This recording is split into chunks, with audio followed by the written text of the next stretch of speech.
the reason why I called the book Ordinary Discipleship was because I really wanted to call it mediocre discipleship. But the publisher wasn't that keen on that idea. But because I truly, truly believe that if we do discipleship the way God made us, like in accordance with how God made us, that even a mediocre person can make a disciple. You know what's crazy is that Joel Osteen's first name for his book was Your Mediocre Life, but they said no. They said no. You're joking with me right now. I am totally joking. Because I don't buy that one. Your most mediocre life ever. But they said don't do that. Don't do that. It won't sell. It will not sell. So hey. But if we do things the way God made us, and I study the Bible, I study neuroscience, so biology in the Bible, like these are the things that I care about, that I use as guardrails for my life. And I saw out there weren't a lot of materials written to ordinary people who weren't also then in leadership positions. So like the everyday person, who is equipping them to be a disciple maker just as they are right now? Well, and does an ordinary person think they can actually make disciples because of the way that they were raised in a church? Right. And that's part of the problem. Right, exactly. So I kind of wanted to tell a different story than that. I wanted to tell a story about how God called all of us, who called Jesus our Savior, that God invites every single one of us into this adventure of being a disciple maker. And even if it takes our entire life to help one person be changed by Jesus, then I think that's worthy. I think that's a worthy endeavor. I think that's a life well lived.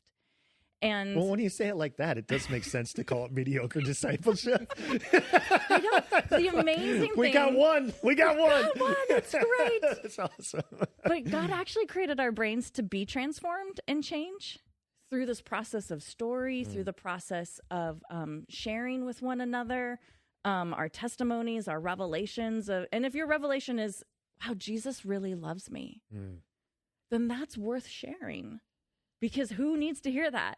Everybody, right? Everybody. So ordinary discipleship, equipping the everyday follower of Jesus to be a disciple maker.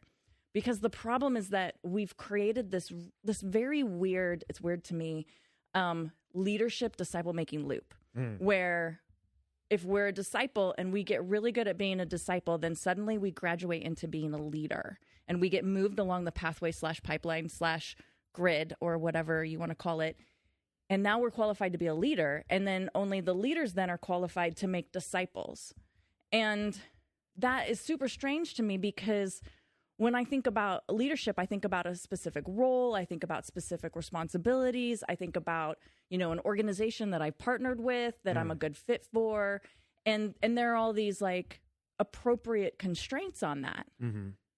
But if I'm running an organization, I can't have all the people that are in that organization be in leadership roles. Right. I can't manage that. I can't afford that. There's so many limitations. So I think it's okay that leadership is kind of gated with these appropriate vetting mechanisms. But if that's the only way to be a disciple maker, then I've just disqualified everybody but the 5 I know how to lead or the 20 I know how to manage in an organization, right? So if I'm going to really believe in and practice the priesthood of all believers, then everyone needs to be equipped to be a disciple maker. And we have to break apart this weird connection that I think has actually really caused a lot of our problems of why people don't feel qualified to be a disciple maker because they're not qualified to be a leader in the organization for that role and responsibilities. And what if they actually have a job? Like, what if they have an assignment from the Lord that isn't to be a leader in that organization? Does that mean then they're not supposed to make a disciple? Well, I don't know very many pastors or people who actually think that.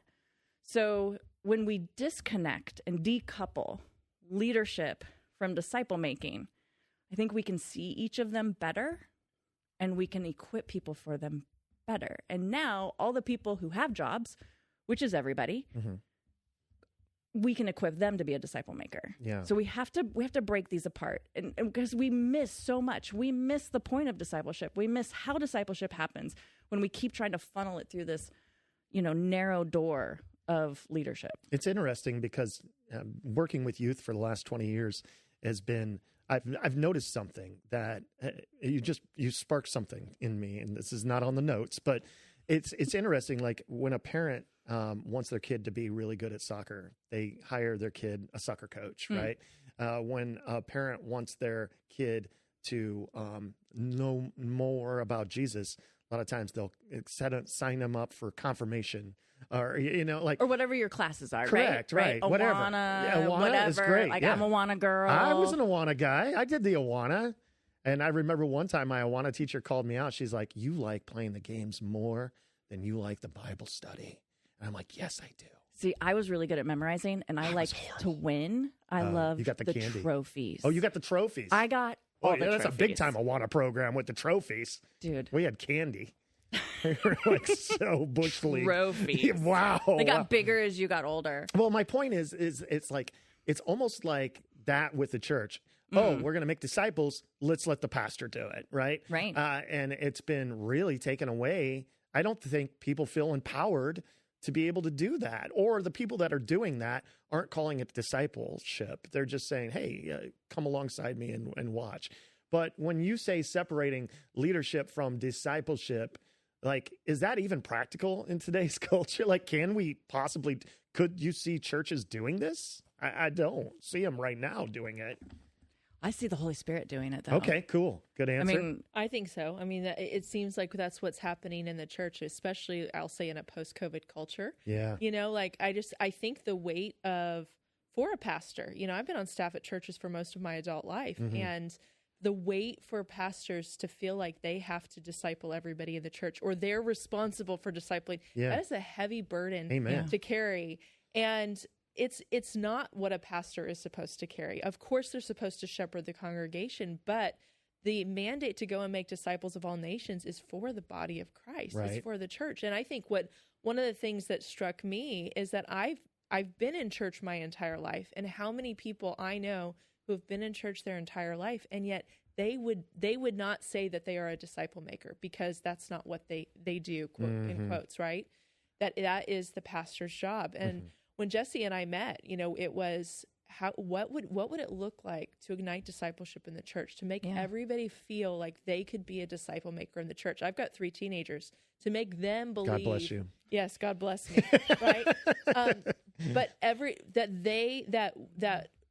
that we've created things, or that we are creating the conversation, creating the narrative that they are disciple makers at 17, 18, 19 years old, at 12 years old, that God has a purpose for their life, and God is going to use that purpose for their life to help somebody else's life and point them to Jesus. And so that's the power of, I'll say, detangling discipleship and leadership, is that, yes, that is creating leaders, but that we are always disciples, because we're always being changed by Jesus, but we're also always responsible to be pouring our lives into other people. Yeah.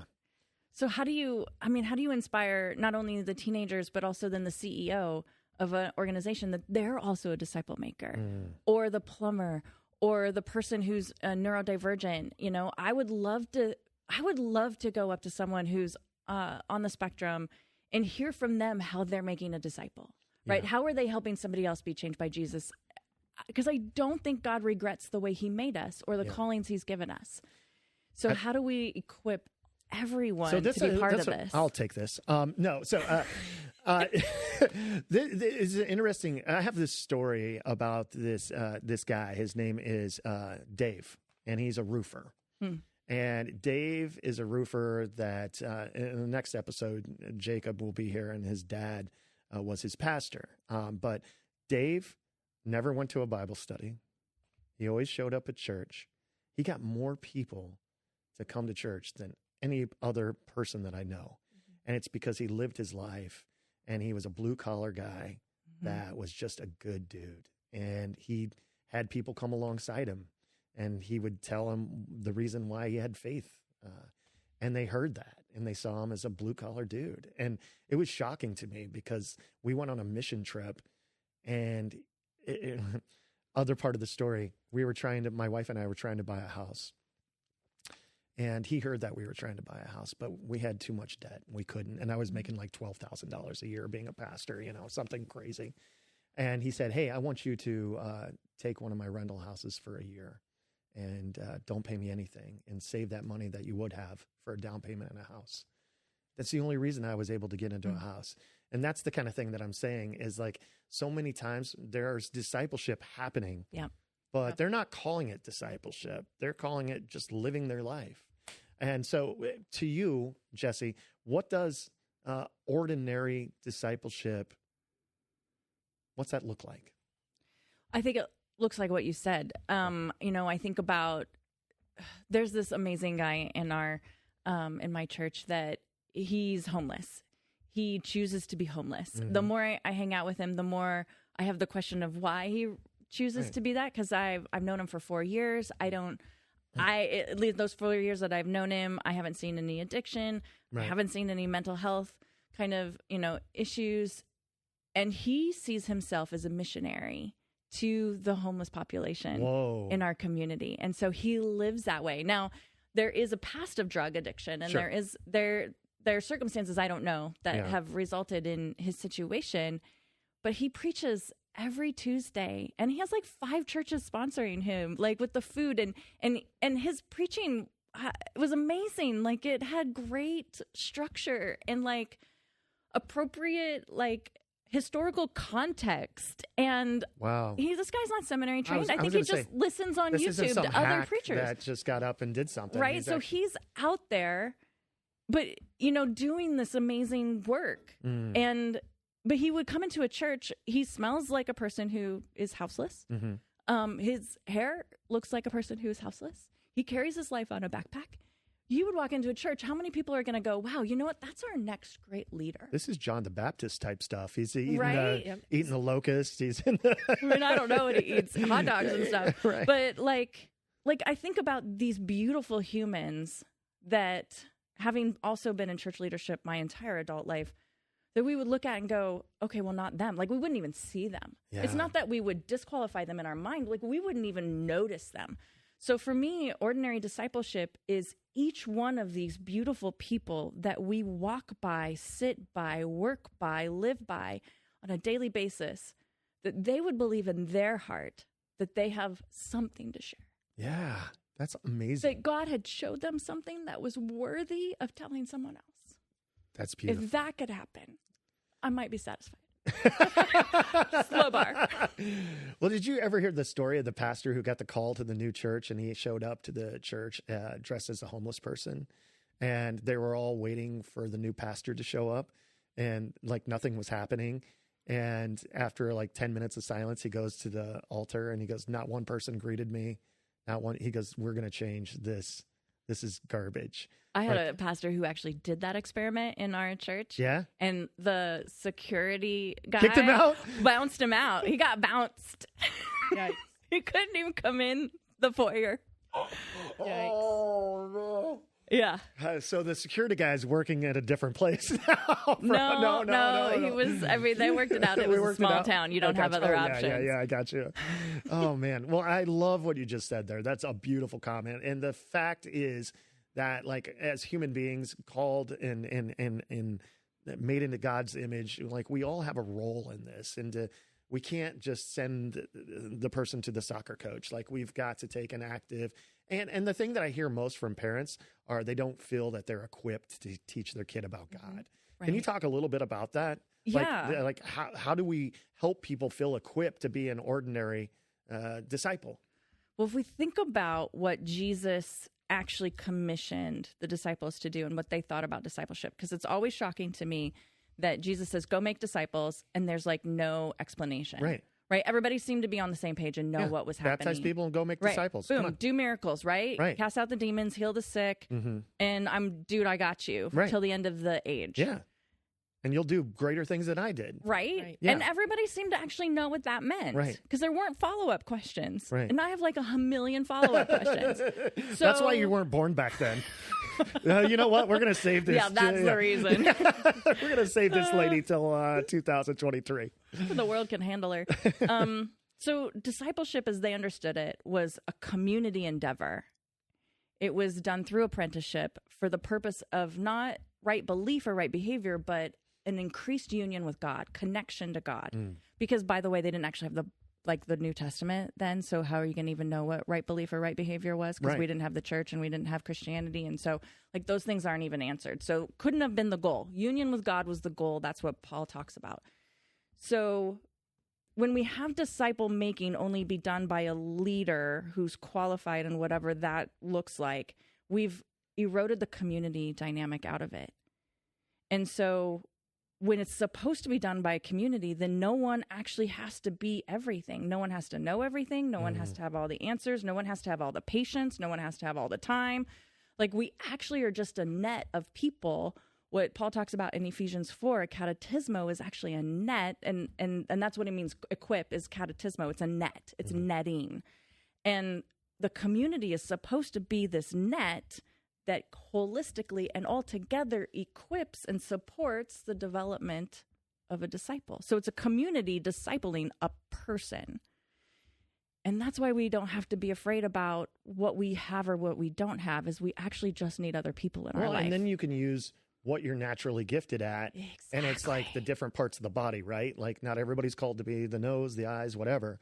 But I think that's kind of what's been happening recently is that, or not recently, but forever. Like 1,500 years. Yeah, recently in the 1,500 years or so. Yeah. A long time. Right. And so this has been really eye-opening to me. I think this is a great conversation that we're going to continue to have on this podcast. But thank you for breaking down what an ordinary disciple is. And I hope that people take away from this that they are part of this. Like we're all called to share this. Yeah, I love what Julia has to say about how all these pieces fit together. So what we have developed at with Ordinary Discipleship is an ecosystem, and so it's not just as Jesse talked about. The point of discipleship is not leadership, but yet leaders come out of discipleship, and so there's a correlation between discipleship and leadership. And what we have a diagram that will be in the show notes, but it as that ecosystem. Did you draw it? We developed it. It was a team effort. All right. Are you guys a bit artistic? Yeah, because here's the challenge, right? Because when we think of things in our structure, and this has been one of the biggest challenges for us, is that we think of things as a ladder. Like I am going to get better at what I do. I'm going to climb the corporate ladder. I'm going to become more spiritually mature. I'm going to go on this journey and it's going to go from point A to point B and it's going to be this straight line. But the reality is that's not what following Jesus. It's like losing weight. It doesn't go in the straight line. It's backwards, forwards, all the way around, right? Yeah. And so, but that's what a journey is. A journey is a life. And it is not going to be all forward. There's going to be 2, sometimes 10 steps back. And so, but that's what being a disciple is. A disciple is following Jesus in all the good and all the bad and everything, and being changed by him and continuing to be changed by him. And then as a leader, continuing to be changed by him. But that all has to happen, as Jesse said, in the context of community. And so that is what we want to see happen at Ordinary Discipleship, is really those help churches to create those healthy community structures, because we are living in a very individualistic society. What's in it for me is what I'm doing, right? You know, like most, the average church people are going to church once every 3 weeks or something like that. Might be up to 6 by now. It might be post-COVID. I don't even want to know what the numbers are, right? Right. So people are having a hard time connecting in community. In fact, our church just did a survey. We went through an entire discernment process, and the number one issue we feel like our community is facing is loneliness. Yeah. And if you say, okay, it's loneliness, what does the church have to offer? Community. Definitely. And you look at what the church was, the early church, it was community. But it's interesting, though, because now people find community everywhere else. Everywhere. It's like not at all the bar. community is the same. Right. Agreed. But you know what I mean? Like it's an emptier community, but a lot of people are finding it on the golf course. A lot of people are finding it at the tavern or the bar. But which is why the church needs to be a place where people are known. Yeah.